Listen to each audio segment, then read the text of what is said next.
1, 2, go. Don't explode, don't explode, don't explode, don't explode. Okay, so here's the plan. So these are 5S batteries. Ooh, 5S. And so they put out about 18 to something volts. I should probably figure out exactly what it is, but that's fine. At the same time, our system, our op amps need plus and minus 15 volts. So that's why we got 2 of them. And in order to make that happen, we've got these itty bitty chips. Let's see if I can get a focus. Yep. We got these itty bitty chips that are LT 3060s, I believe. I'll double check that when I post this. And I made a prototype circuit, and it works great. Like the third time, turns out you don't want to listen to the reference diagram. That was what the guy at LT told me, analog whatever. Yeah, so then once I know that that works, I had these PCBs commissioned at JLC PCB. I should really get around to getting a sponsorship from them because I use them all the time. And they're pretty simple. Basically, they've got an input, output. Let me just pull it out. So they've got in plus, in minus, out plus, out minus. Turns out you basically just need 2 capacitors on some of the components. Maybe I'll post it. And then the little bitty, I think it's like dip 8. Is it dip 8? I'll look it up. Right there. And yeah, so we're gonna have to be doing some micro soldering. It's in the right place, yeah. We're gonna do some micro soldering and make a couple of these. Maybe I'll make 3 or 4. I suppose I should probably test them first, but yeah. So that's what we're up to.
Alright, that's the hard part done.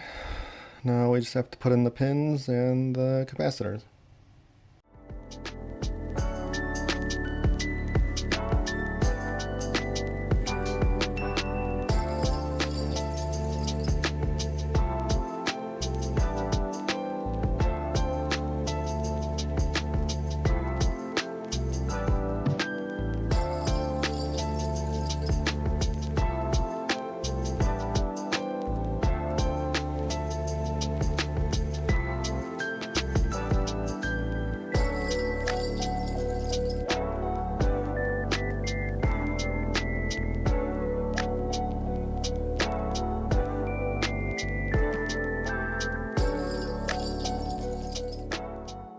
So these didn't work. I don't know if I screwed up the PCB somehow or they're haunted. Either way, I'm not messing with these tiny guys anymore. Let's try some bigger regulators. Might be noisier, but at least they'll be easy to work with. Alright, the new regulators came in. Here's the unboxing video.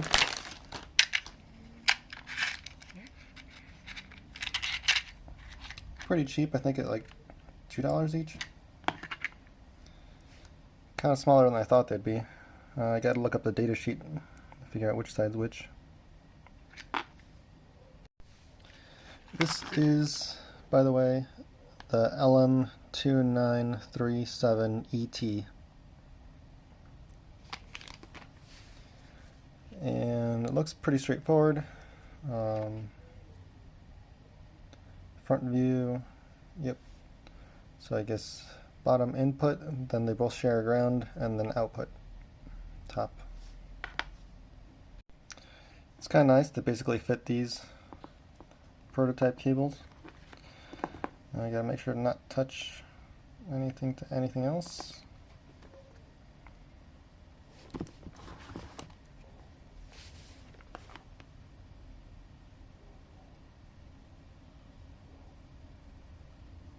Alright, 16.67, that doesn't sound like 15. But let's see if it at least stays in the same place. I'm going up to 20. No, it does not. Okay. Maybe it requires a load. Alright, 15.17.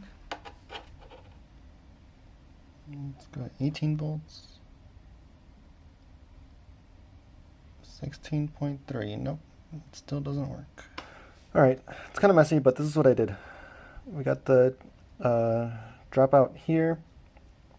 Input comes in through white, ground comes in through black. And then we got output capacitors. And it can't be a ceramic capacitor because magic. It's got to be one of the chunky barrel boys, aluminum capacitors.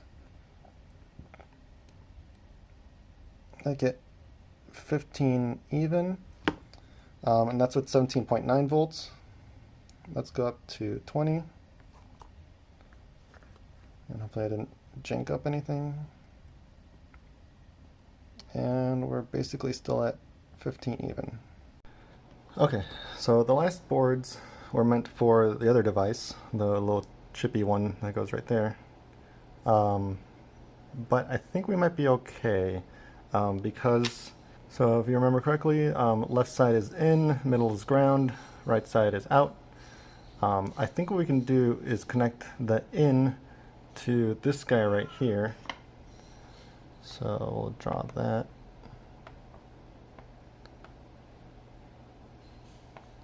Because the in, connects this way and it connects to the in pin. Middle, we can just let's change colors.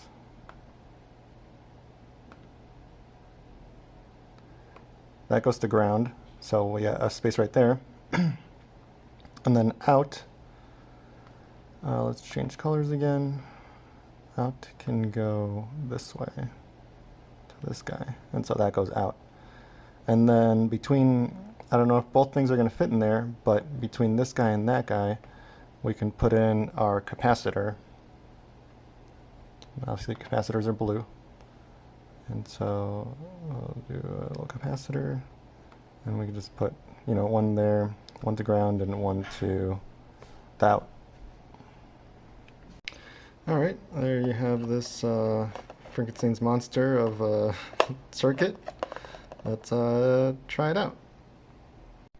Alright, we turned it on, and it didn't explode, so that's a good start. Now I'm gonna plug in, try it out, and hey, look, it seems to be working. 15.12, and that's with 20 volts. Let's lower it down to like 16, and let's try it again. And 15.12. Oh yeah, we're in business, baby. Alright, so this is the battery we're going with. It doesn't have much capacity, but, it's got a fair amount of capacity, but our circuit's not going to drain much, so this will probably be overkill. There's a chance we never even have to charge these for as long as we're going to be using them. Okay, so we've got these connectors, and it's a bit silly because we're going from like a 8 gauge maybe to like a 20 gauge, but it should be fine. And then we'll use some plastic heat shrink tubing to secure the two sides and all that.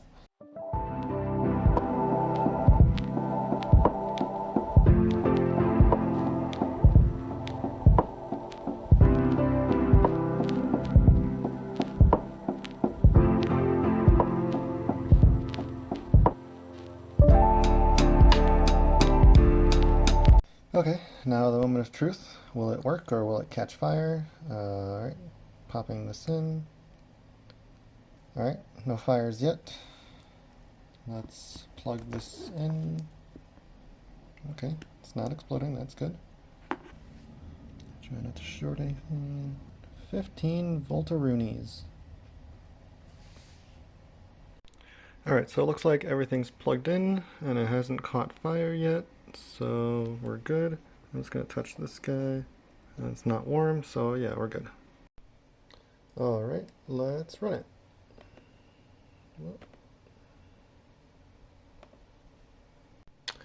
Alright, so that looks terrible.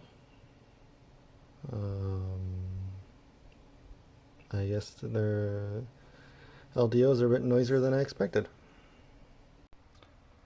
Okay, so here's the problem. Our two options are the surface-mounted devices. So like they got like little feetsies, and then they connect to the pads underneath. And you can use like some soldering paste and some stencils to like kind of put the pasty stuff on there, and then you put it on basically in a toaster oven or something like that, and that melts everything, and it tends to work pretty well. I've done it before with the open base project. So that's one option. The second option is the devices that have through-hole capabilities, where you got the thing sticking out, and then it just goes through the board, and that's the one that's easier to work with. But unfortunately, those are too noisy. So there is a third option, and it's more of a Hail Mary, and that is we don't use either of those, and we just plug in the battery straight into the circuit. Now that's going to cause problems with the upshifter at the end, but it might be okay. And then the other issue is that if I plug it in backwards, then the whole thing basically explodes. Alright, time to video this in case it explodes. So I've got ground on ground and high on 15 volts on the plus side. I've got high on the ground side and ground on the negative 15 volts on the low side. And I think now I just have to pop these in as close to at the same time as possible. Well, first I'm going to try tapping it. Okay, nothing exploded. Did anything get warm? No? Okay. Is it getting warm? Just a little bit, maybe. 1, 2, go. Don't explode, don't explode, don't explode, don't explode.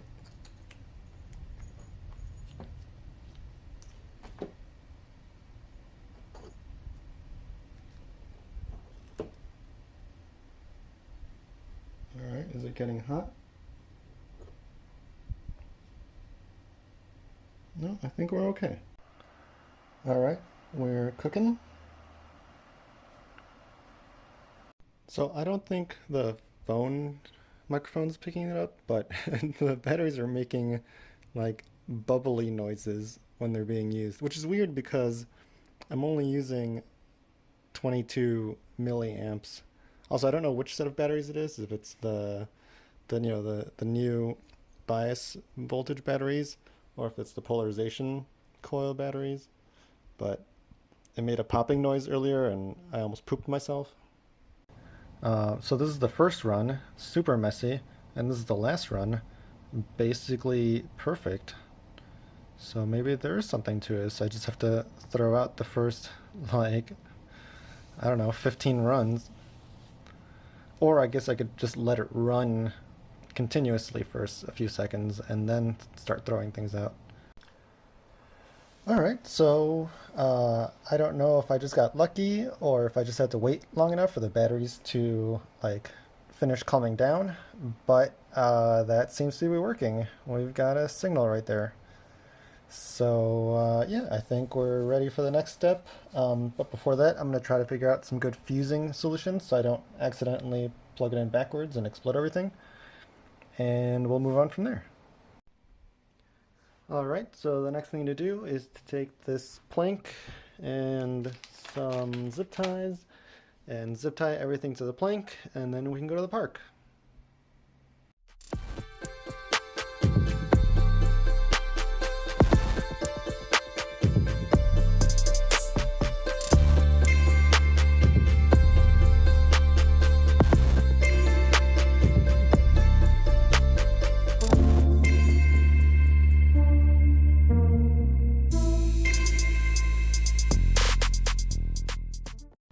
Now with more zip ties than a Turkish bathhouse.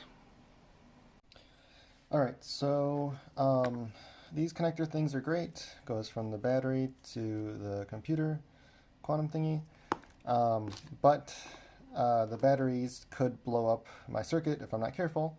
So in order to have a backup, I got some of these 500 milliamp fuses, which are very convenient because they basically just look like resistors.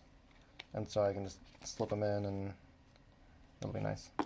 Alright, I'm here in my backyard. Cat's here to collect his cat tax. Nobody told my wife about these overgrown weeds. And here is my other phone with my magnetometer app. It looks like there's a bit of noise, but I think that's more because of the way I'm holding it rather than noise in the environment itself. But you can see that it's basically at 51, 52 in every direction for about a meter at least. Oh, that's the sun. We do have this pipe here, and but that kind of goes away as soon as you get farther away from it. And then the reason I have it on this cardboard box is because these things have like nails in them, and these nails are also kind of causing it to jump. I don't want to take any chances. Also, I put the sun barrier thing up, which itself has iron in it, as I thought it did. Alright, maybe I'm covered either way. Oh, there we go, that's kind of high up there. But, yeah, I think for the most part we're okay. Quantum mechanics is best done with a cat around. So thanks to my crappy design, these things, one of them is at 15 volts and the other one's at minus 15 volts, one of these pins. And I think it touched this thing and shorted. Fortunately, because I knew that my design was going to be crappy, I put the fuses, and it looks like one of these fuses blew because it just gave me 0 volts on there. So I guess it's time to redo this fuse and maybe put some tape down or something. Alright, I put some electrical tape down anywhere it looked like a short might occur. So let's try this again. Alright, everything's plugged back in, nothing caught fire. I don't know if you can hear them, but it's doing the little clicks on the Heinlein relays. Basically running the tests right now. Hopefully the heat from the sun shouldn't do anything to the protons. And now we just kind of play the waiting game. Data's coming in, it's looking good. Apparently, one of my polarization batteries drained itself down to 3 volts, 3.7. I don't know how that happened considering the other one is at 6. But yeah, that's a problem. Alright, here we are. It's a few days later. I've replaced the 2 6-volt batteries with a 12-volt 8 amp hour battery. Should be able to put out plenty of power to the polarization coils, and we should see some signal. Would you look at that? Now that we're outside away from any metal in my house, our signature just jumped up like 5 or 6 times. It's not the 100-fold I was hoping for, but yeah, it's doing pretty good. There could be improvements, like maybe the battery itself is causing issues, and I'll have to figure that out. But yeah, I am pretty happy with this. One cool thing is that you can almost see the envelope of the protons decohering as time goes by. So yeah, that's it for version number 5. Basically what's coming up next is I am going to start working on version number 6, basically to clean up the cables, fix some of the small issues that I had to do trace rewirings of shame on, and improve the instructions, and that's it. We're having a quantum computing kit coming to an online store near you.